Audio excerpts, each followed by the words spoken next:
यमुने चैव सरस्वती गोदावरी नर्मदे सिंधु कावेरी जलस्मिन् सन्निधो कुरु। मैं पंडित रमाकांत शास्त्री एक बार फिर आपके समक्ष पूजा पाठ गुरु.com पर माँ गंगा की महिमा बताने के लिए प्रस्तुत हुआ हूँ। आप ध्यान से सुने किस प्रकार से हमें गंगा में स्नान करना चाहिए, दान का पुण्य क्या है गंगा दशहरे के पावन पर्व पर। सबसे पहले तो हमें जानना है कि माँ गंगा में स्नान हमें कैसे करना चाहिए। जब भी हम गंगा के समक्ष जाएं, 3 बातों का विशेष ध्यान रखें। माता के दर्शन करने के पश्चात ये जानना जरूरी है, ये समझना भी जरूरी है कि हम किसी नदी या नहर में नहीं अपितु माता गंगा में स्नान करने जा रहे हैं। माता समझ करके यदि हम स्नान करेंगे तभी हमारे पापों को माता पाप नाशनी गंगे पापों का हरण करेगी। तो सबसे पहले में 3 बातों का ध्यान रखना है। गंगा स्नान करते समय गंगा में कुल्ला नहीं करना चाहिए, थूकना नहीं चाहिए, और दूसरा साबुन लगा करके स्नान नहीं करना चाहिए, मैल उतार करके स्नान नहीं करना चाहिए, और तीसरी बात यह है कि हमारे जो अंतर वस्त्र हैं वो गंगा जी में हमें नहीं धोने चाहिए। ये विशेष बात हमें ध्यान रखनी चाहिए, तभी गंगा स्नान का हमें पूर्ण महत्व प्राप्त होता है। स्नान करने के पश्चात क्या करना चाहिए, ये बड़े विषय की बात है।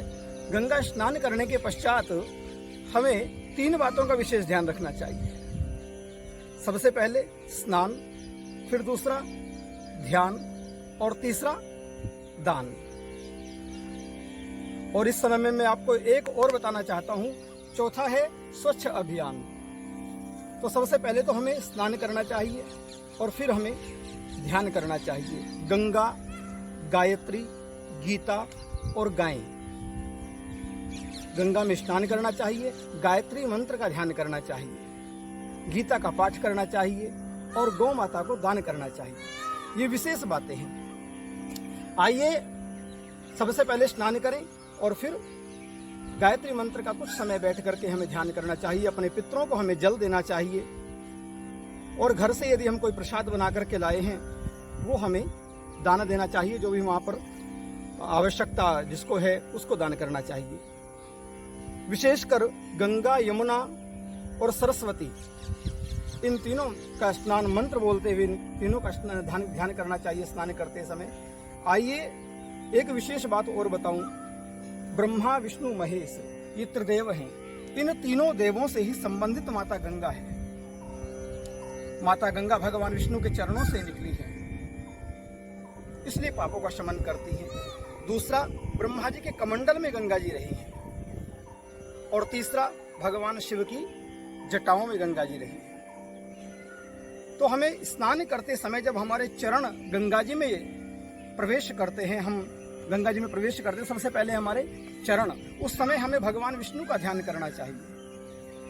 दूसरे, जब हमें डुबकी लगाते हैं तो हमारे केशों तक, हमारे बालों तक गंगा जी पहुंचती हैं, तो हमें भगवान शिव का उस समय हर हर गंगे कह करके भगवान शिव का ध्यान करना चाहिए। और तीसरा, जब हम कोई भी पात्र लेकर के जो जल जिसमें गंगा जल भरते हैं, कमंडल, लोटा आदि जो भी हम लेकर के अपने घर आते हैं, तब हमें ब्रह्मा जी का ध्यान करना चाहिए। इन त्रिदेवों का ध्यान करने से गंगा मोक्ष की प्राप्ति कराती है, पापों का शमन करती है।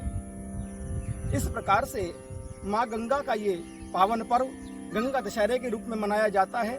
तो गंगा दशहरा, विशेष बात मैं आपको बताऊं, ये आपस में भाईचारे का बड़ा संबंध बताया गया है। एक दूसरे को जल पिलाते हैं, मीठा जल पिलाते हैं। कई बार हम परिवार में देहाती भाषा में हम एक शब्द कहते हैं, यार इसने तो मुझे पानी भी नहीं पूछा, ऐसा शब्द बोलते हैं। अर्थात जल का दान करना, जल को एक दूसरे को पिला करके भाईचारे का संबंध निभाना, ये गंगा दशहरा हमें सिखाता है।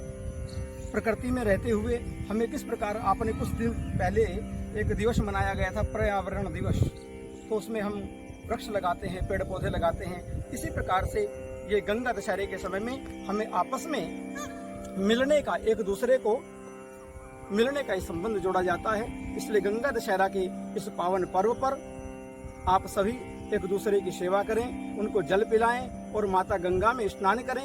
इन बातों को ध्यान में रखते हुए जय श्री कृष्ण।